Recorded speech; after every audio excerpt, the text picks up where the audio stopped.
और इस वक्त की बड़ी खबर दिल्ली से सामने आ रही है। दिल्ली की सीएम रेखा गुप्ता पर हमला हुआ है। यह हमला जनसुनवाई के दौरान हुआ है। आप सभी को बता दें कि पुलिस अब जांच में जुट गई है, जिसके बाद पूरा घटनाक्रम सामने आएगा। इस बीच दिल्ली बीजेपी के अध्यक्ष वीरेंद्र सचदेवा ने सीएम रेखा गुप्ता पर हुए हमले की कड़ी निंदा की है। तो ये बड़ी खबर दिल्ली से, जहां दिल्ली के सीएम रेखा गुप्ता पर हमला हुआ है। यह हमला जनसुनवाई के दौरान हुआ, जब जनता के वो बीच मौजूद थी, और इस दौरान पुलिस जांच में हालांकि जुट गई है, जिसके बाद पूरा घटनाक्रम सामने आएगा कि आखिर किसने ये हमला किया और आखिर इसके पीछे की मंशा क्या थी। इस बीच दिल्ली बीजेपी के अध्यक्ष वीरेंद्र सचदेवा का भी बयान सामने आया और उन्होंने सीएम रेखा गुप्ता पर हुए हमले की कड़ी निंदा करते हुए इसकी जांच करने की बात कही है और पुलिस को निर्देश भी दिए हैं कि जल्द से जल्द ये हमला किसने करवाया, आखिर क्यों करवाया, इसकी पूरी जांच हो और पूरा जो सच है वो सामने आए।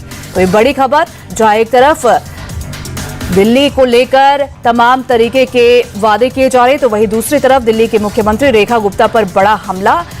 जनसुनवाई के दौरान सीएम रेखा गुप्ता पर हमला हुआ है। जनता के बीच जब वो मौजूद थी तब ये हमला हुआ और ऐसे में दिल्ली बीजेपी ने हमले की कड़ी निंदा करते हुए निर्देश दिए हैं कि जल्द से जल्द इसकी जांच हो, इसके पीछे की मंशा पता चले और आखिर हमला करने वाला कौन, सीएम पर यह भी पता चले।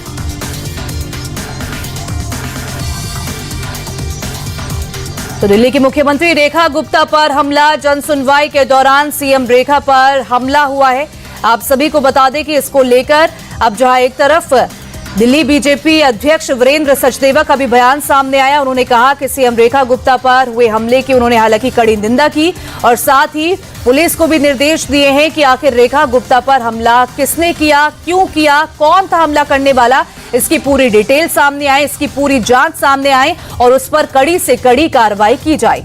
तो इस वक्त ये बड़ी खबर, यह हमला रेखा गुप्ता पर तब हुआ जब वो जनसुनवाई कर रही थी और इस दौरान रेखा गुप्ता पर हमला हुआ। इसके बाद पुलिस हालांकि अब जांच में जुट गई है और पूरा घटनाक्रम अब सामने आएगा कि आखिर किसने ये हमला किया और इसके पीछे की मंशा क्या थी और कौन था हमला करने वाला दिल्ली के सीएम पर। हालांकि इसको लेकर अब बयान भी हालांकि सामने आएंगे और रेखा गुप्ता का भी हालांकि बयान सामने आएगा, लेकिन अभी तक दिल्ली बीजेपी के अध्यक्ष वीरेंद्र सचदेवा का बयान कि सीएम रेखा गुप्ता पर जो हमला हुआ है उसकी उन्होंने कड़ी निंदा की है और साथ ही दिल्ली पुलिस को भी जांच के आदेश दे दिए हैं और निर्देश दिए हैं कि किसने जनसुनवाई के दौरान सीएम पर हमला किया, कौन था वो हमलावर, आखिर क्यों उसने ये हमला किया, इसकी पूरी जांच हो और पूरी जो सच्चाई है वो सबके सामने आए। तो जनसुनवाई के दौरान रेखा गुप्ता पर हमला, दिल्ली के मुख्यमंत्री रेखा गुप्ता पर यह हमला हुआ। दिल्ली बीजेपी ने हमले की कड़ी निंदा की है और दिल्ली के सीएम पर हमला करने वाला आखिर कौन, ये पता लगाने पर अब दिल्ली पुलिस हालांकि जुट गई है। वहीं दिल्ली बीजेपी के अध्यक्ष वीरेंद्र सचदेवा का भी बयान सामने आया है। उन्होंने कहा कि इस पूरे मामले की ठीक से जांच हो, हमला करने वाला कौन है, इसके पीछे की भी सच्चाई सामने आई।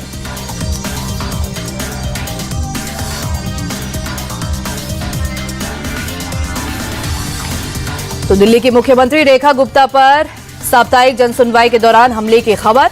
यह घटना मुख्यमंत्री आवास पर जनसुनवाई के दौरान की है। हालांकि अभी जांच में पुलिस जुटी है कि आखिर हमला करने वाला कौन। हालांकि मुख्यमंत्री आवास के अधिकारियों के मुताबिक जिस समय सीएम जनसुनवाई कर रही थी उसी समय एक शख्स अपनी शिकायत लेकर वहां पहुंचा था और इस दौरान उसने मुख्यमंत्री पर हमला किया। वही 35 साल के शख्स ने सीएम पर हमला किया था और इस वक्त ये बड़ी खबर, अपडेट, दिल्ली पुलिस ने आरोपी को गिरफ्तार कर लिया है। दिल्ली के सीएम रेखा गुप्ता पर जिसने हमला किया था 35 साल के शख्स को अब दिल्ली पुलिस ने गिरफ्तार कर लिया है। दिल्ली सीएम पर हमला करने वाले आरोपी के शख्स की जो उम्र है वो 35 साल बताई जा रही है। वही दिल्ली बीजेपी ने इस घटना की निंदा की। आप सभी को बता दें कि बीजेपी नेता रमेश भिधुड़ी का भी बयान सामने आया, साथ ही दिल्ली बीजेपी के अध्यक्ष वीरेंद्र सचदेवा का भी बयान सामने आया। हालांकि खबरें ये सामने आ रही है कि जनसुनवाई के बहाने एक शख्स सीएम के यानी कि रेखा गुप्ता के पास पहुंचा था और उसने इसी दौरान सीएम रेखा गुप्ता पर हमला किया। उसकी उम्र 35 साल बताई जा रही है। वहीं दिल्ली पुलिस ने अब आरोपी को गिरफ्तार भी कर लिया है और हिरासत में ले लिया है। आगे कड़ी कार्रवाई इस पर होगी। हालांकि अब बीजेपी नेता के बयान भी सामने आए हैं, जहां दिल्ली बीजेपी के अध्यक्ष वीरेंद्र सचदेवा के भी बयान सामने आया। उन्होंने सीएम रेखा गुप्ता पर जो हमला हुआ उसकी कड़ी निंदा की। तो वहीं रमेश बिधूड़ी ने भी कहा कि रेखा गुप्ता पर हमले की कोशिश जन सुनवाई को डिरेल करने की मंशा से की गई। तो बड़ी खबर, दिल्ली पुलिस ने अब हमलावर को भी गिरफ्तार कर लिया है। 35 साल के शख्स ने सीएम पर हमला किया था। दिल्ली पुलिस ने अब आरोपी को हिरासत में लेकर अब कड़ी कार्रवाई इस पर की जाएगी। हालांकि जनसुनवाई के दौरान जब मुख्यमंत्री आवास में जनसुनवाई हो रही थी, साप्ताहिक जनसुनवाई हो रही थी, उस दौरान ये हमला हुआ और आरोपी शख्स को अब हिरासत में ले लिया गया है। मुख्यमंत्री आवास के अधिकारियों के मुताबिक जिस समय सीएम जनसुनवाई कर रही थी, उसी वक्त एक शख्स अपनी शिकायत लेकर वहां पहुंचा और उसने उस दौरान सीएम रेखा गुप्ता पर हमला किया।